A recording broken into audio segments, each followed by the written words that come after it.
What's up? I'm Exillion, and today I'm getting craned.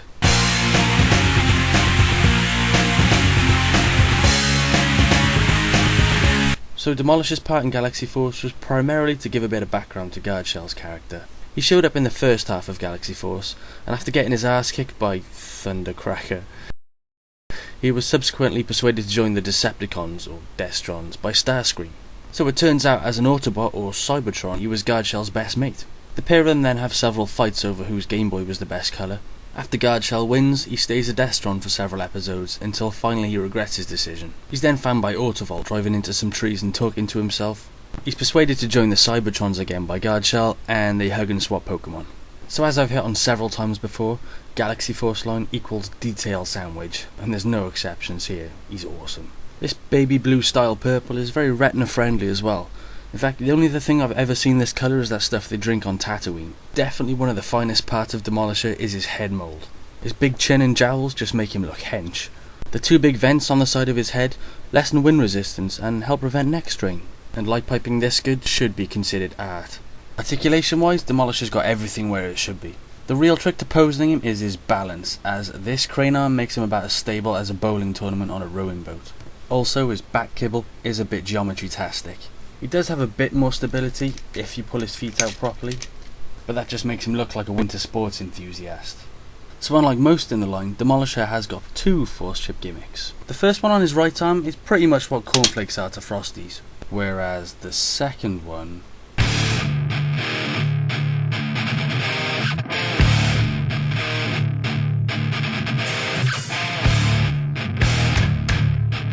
will not fit in frame.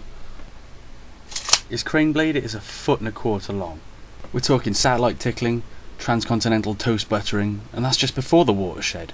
It's just ridiculous, but awesome at the same time.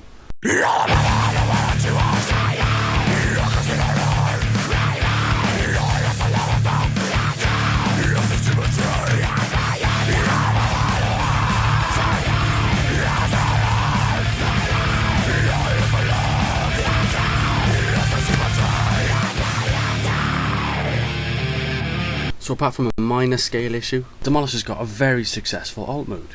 His crane, of course, is fully articulate, with some good looking hydraulics. And if you thought that green light piping was tasty, then grab a spoon. I guess this could be an attack mode. Kebabs. In fact, the only thing I've got a problem with is this hook, which taunts me with its inevitable snap ability. There's only one figure in the repaint roundup this time, and that's Movie Mudflap, who retains Demolishor's Cybertron name.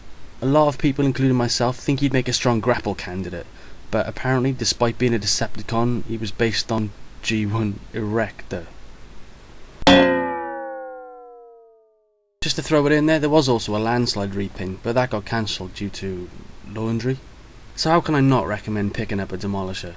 I mean, how many Transformers do you own that have a weapon bigger than your feet? This figure gets a lot of flack for the size of his weapon, but personally I think he's great. He'd make an awesome novelty mascot for Switchblades RS, and the perfect sales rep for Trouser Confidence Solutions Incorporated. I'd like to thank one of my best mates, Ben, for picking me this guy up for Christmas a couple of years ago, and you guys for watching.